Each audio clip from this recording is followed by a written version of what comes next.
What's special about this cocktail is this is a cocktail that pretty much single-handedly got me to get rid of cocktail menus altogether, okay? Let me tell you a quick story. This woman came into my bar and she said, I want you to make me a drink that's sweet, but not too sweet. So I made her this drink and she goes, oh my God, that's the best drink I ever had. She goes, what's in it?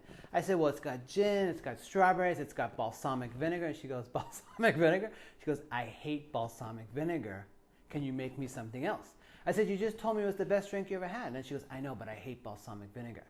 And what I really realized is how much people taste in their heads, how much people associate what they like in food, and how it doesn't always necessarily translate with drinks. Because sometimes I feel when you take textures out of things, that flavors pop in different ways, or you experience it in a different way in a cocktail that you wouldn't experience in food. So this is a very simple drink, even though it looks elaborate, but it's also one of the first drinks that I actually broke all the rules with, okay? Meaning I'm not using a citrus and I'm not using an agave. So the first thing this calls for is strawberries. These are called gaviota strawberries. You can use any strawberries you can get a hold of. This is a really special strawberry. It has an amazing flavor. So I'm going to put, depending on the size, I'm going to put about 4 or 5 strawberries in there. And then I'm actually going to use balsamic vinegar. This is an aged balsamic vinegar. Balsamic vinegar is from the region of Modena in Italy. It's a very dark, intensely flavored vinegar. It's made from grape must. Grape must basically is really fresh grape juice that they use, and they actually include the seeds, the stems, the leaves, everything. So it's a really intense flavor. And oftentimes what they do is they put the balsamic vinegar into barrels, and that's what ages it, and that's what makes it thick, and that's what makes it sweet. So what's interesting is this is actually going to be our citrus and our sweets. We're going to put 1 whole ounce into that. And listen, any kind of balsamic vinegar that you can find is fine, that you can get. This just happens to have a little bit more of a sweetness to it. But most balsamics will work. And then we're going to muddle that up. Again, we're using the OXO muddle with the intense teeth on there. And you really want to try to smash every strawberry you can to a pulp. So let's just take a quick look at that. So it's pretty dark, right? And then the last ingredient is gin. So we'll go grab some gin. Most styles of gin are good because once you start using balsamic and strawberries, it is going to change a lot of the cocktail. So there are different floral gins you can use. Hendrix is great. This is just a simple Tanqueray that I'm going to use. We're going to put 2 ounces of that in.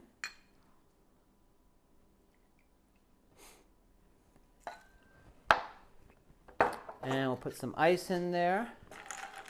Give that a good shake. We're actually going to put this cocktail up. So this is called a Nick and Nora.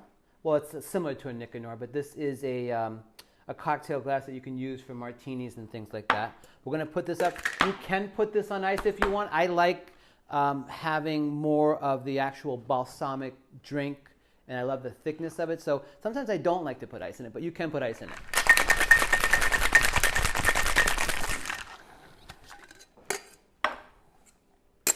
Now there definitely is a kind of zip to this, or like a acidity to it. So that's why I created a foam to go on. I love foams.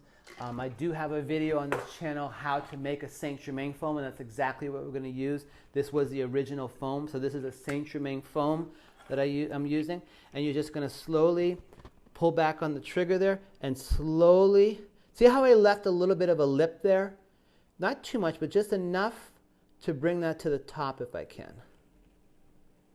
Because the whole point of this drink literally is to taste the drink and the foam at the same time. And then we're going to put some beautiful red dianthus flowers. These are dianthus flowers. These are actually from the carnation family. But these are edible flowers that you can order online. We'll send the link for you. And there you go. This is it. This is the last tango in Modena. Modena being the city in northern Italy where balsamic comes from. Let's give that a taste.